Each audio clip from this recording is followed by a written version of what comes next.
start by working a little bit on the back of the hand.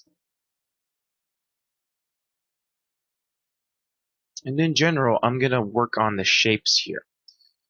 I'm going to go in with the Damien standard brush and the clay buildup brush.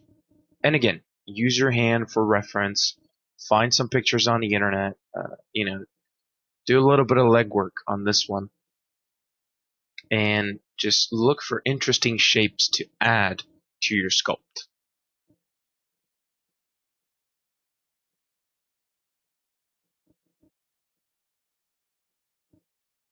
I didn't really like the detail that I had earlier here.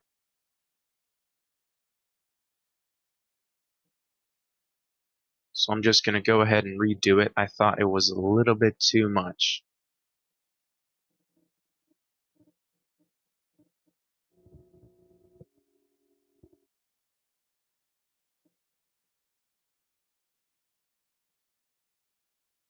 I'll add some of it back, but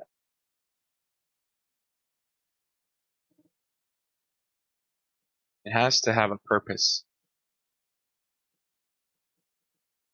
And I'm just taking my time. This is where you don't want to rush anything, so make sure you don't.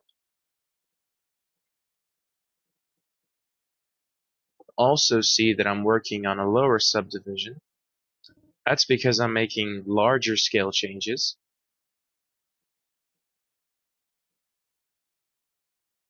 And then I go back up when it's time to detail.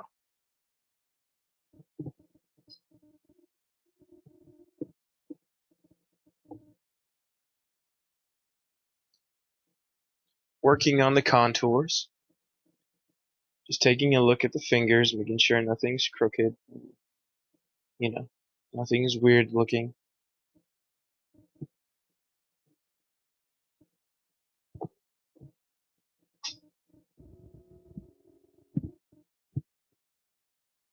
And then back with the clay brush.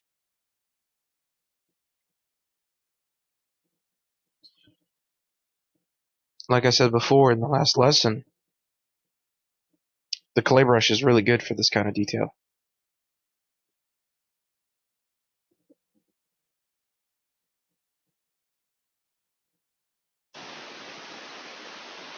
And you get a lot of versatility out of it, a lot of mileage too.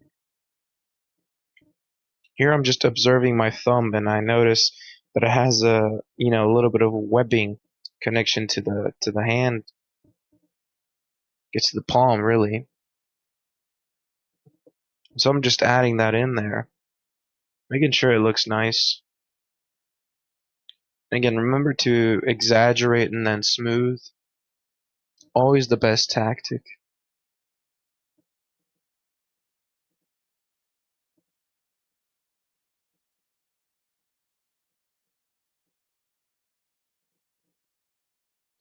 I'm breaking up some of these hard edges here on the thumb. As you can see, they really stick out.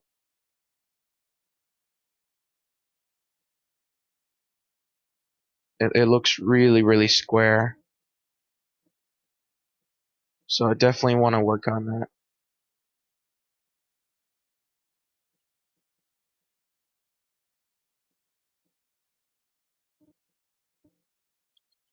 I'll apologize for my voice in advance.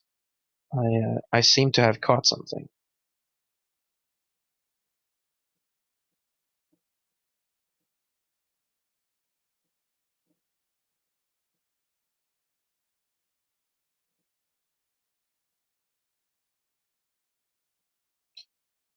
Taking an overall look, and then I'm going to start sculpting a little bit of detail here.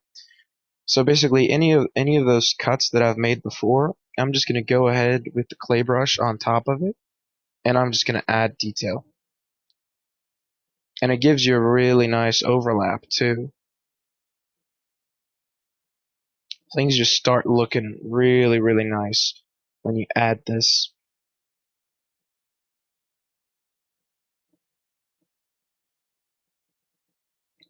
Arguably, I've pushed these knuckles down a little bit too much, but hopefully I'll be able to fix that in the coming lessons. We've only a little bit more to do on this hand, after this lesson, so hopefully this will have given you an idea of how to get a nice sculpt going. And here I'm just using the standard brush and trying to get ideas for veins. Just, checking out the thickness and where they would go. And I don't necessarily like these. They're just a bit too thin. So I'm going to go ahead and work on grabbing some more. I got some reference because my hands aren't really veiny. So I looked for some veiny hand reference. And now you see I made the brush a lot bigger. I'm just looking for the right amount, so it's sort of an in-between here. A little bit larger. There we go. This is exactly what I need. And it really gives more depth to your sculpts when you add things like veins and things like that. It sounds silly, but it really does add a lot to it.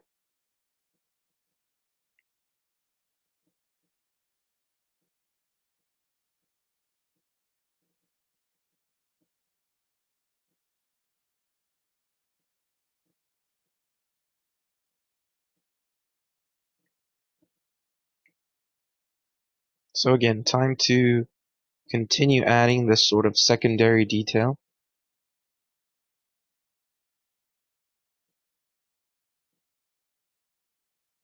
Just sort of pulling in the veins down in between the tendons now. And I definitely like where this is going.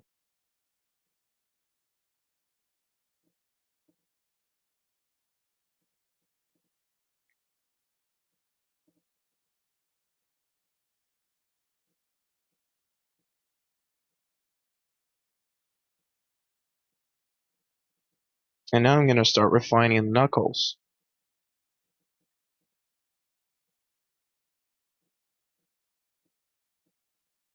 So you can see the whole process, nothing's being skipped. Clay brush and Damien standard, clay build up here and there. Nothing fancy. Anybody can do it, you just gotta use the reference and take your time. I'm using the wrinkle roll brush here to add some wrinkling to my hand. And if you're curious about this brush, I would highly recommend that you check out my zombie dog tutorial. I teach you how to make this brush and I show you where it's ideal to detail with it.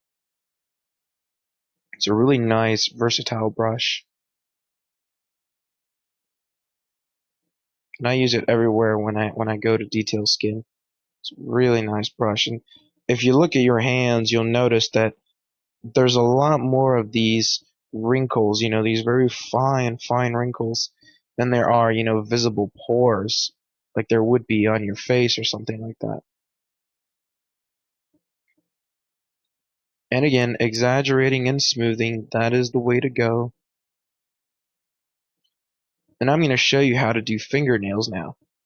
So if you mask out a portion and then fill it with a little bit of clay, you'll start getting the beginnings of a nail, but you also have to cut in the sides of it. Look at your own nails and see how they taper when they go in and things like that. Make sure you get it looking real nice. This transition has to be really good. And I do like to sort of use the trim brush to get the nail looking a little bit better because it's just too round right now. So I'm going to use the move tool and just push it backwards and give it that angle again. In any case, guys, we're going to be doing this for the rest of the fingers in the next